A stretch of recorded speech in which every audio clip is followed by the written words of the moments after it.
अगर ये मौका नहीं है तो अपने यहाँ के मुअतबर उलमा से ताल्लुक़ कायम करके अपनी जिंदगी के मसाइल उनको बताएं और उनसे पूछ कर जिंदगी गुजारें। अगर हमारे पास इल्म होगा जिंदगी खुशगवार होगी, इल्म नहीं होगा तो खुशगवार नहीं होगा। बगैर इल्म के जिंदगी नाकिस और अधूरी है। एक मुल्क के अंदर एक इमाम साहब ने जुमे की नमाज पढ़ाई और एक औरत को देखा कि वो मस्जिद के दरवाजे पर पैसे मांग रही है।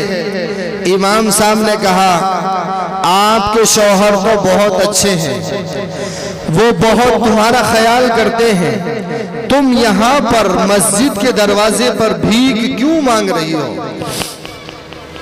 उस औरत ने कहा, मेरे शौहर का इंतकाल हो। इमाम साहब ने कहा, आपका बच्चा पढ़ा लिखा है, सरकारी नौकरी उसको मिली हुई है, वो आपका ख्याल करता होगा, आप क्यों मांग रही हो? बहुत शरीफ बच्चा है। उसने कहा, मेरा लड़का यहाँ नहीं रहता है, दूसरे मुल्क में रहता है। इमाम साहब ने कहा, पैसे तो भेजता होगा?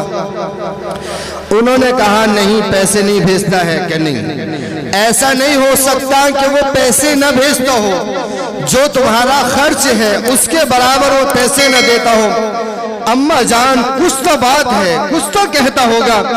कि नहीं इमाम साहब, महीने में एक मर्तबा उसका खत आता है, मैं पढ़ी लिखी नहीं हूँ, मैं उसको चूम कर रख देती हूँ।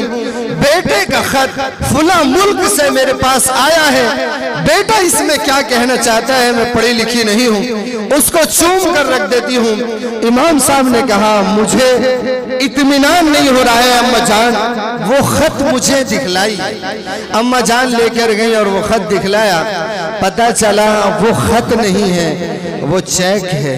अम्मा को महीने के अंदर जितने खर्चे की जरूरत पड़ती है उससे ज्यादा बच्चा, उससे ज्यादा पैसों का चेक बच्चा दूसरे मुल्क से भेजता है, लेकिन माँ पड़ी हुई नहीं है। मालदार होने के बावजूद, अपने पास पैसों का चेक होने के बावजूद, जितनी जरूरत है उससे ज्यादा की मालियत होने के बावजूद मस्जिद के दरवाजे पर भीख मांगती है। भीख आई नहीं, यही हाल हमारा है। हमारे पास नबी करीम सल्लल्लाहु अलैहि वसल्लम की बताई हुई सारी चीजें मौजूद हैं। आपने मुझसे पहले छोटे छोटे बच्चों का प्रोग्राम यहाँ पर सुना, मैंने भी सुना, मुख्तलिफ मौज़ूआत पर उन्होंने आपको दीनी बातें बतलाई। अरे ये छोटे छोटे से बच्चे दीन की बातें जानते हैं, इन्होंने मेहनत की तो तकरीर याद कर ली, एक मौजू याद कर लिया, दीन की मोटी मोटी बातों को अपने सीने में महफूज कर लिया।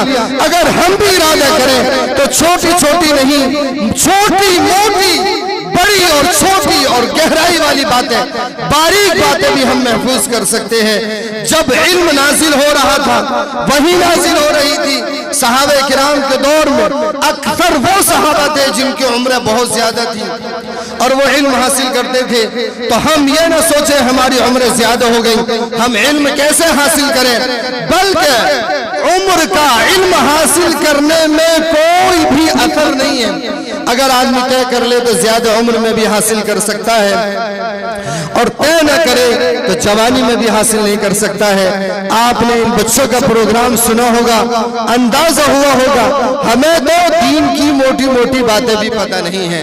नबी करीम सल्लल्लाहु अलैहि वसल्लम जो तालीमात देकर गए थे, अगर गैर हमसे पूछ ले कि आप इस्लाम की खूबियां बतलाओ, दीन की खूबियां बतलाओ, नबी का अखलाक बतलाओ, नबी का किरदार बतलाओ, कुरान क्या कहता है इसको बतलाओ, कुरान करीम में क्या बात बयान की गई है, आप इसको बतलाओ, तो हम बतला नहीं सकते हैं। बल्कि कुरान करीम का मोटा सा तारुफ के अल्लाह की किताब है, आसमान से उतरी है, ये खत्म नहीं होगी, इसमें जबर जेर का फर्क नहीं होगा, ये भी हम नहीं बतला पाएंगे। इसलिए जरूरत है कि हम इल्म हासिल करें। अगर इल्म हासिल करने का मौका नहीं है तो अपने यहाँ के मोतबर उलमा से इल्म हासिल करें, मसले मसाइल पूछ कर जिंदगी गुजारें। अल्लाह ताला हम सबको इन तमाम बातों पर अमल करने की तौफीक नसीब फरमाए।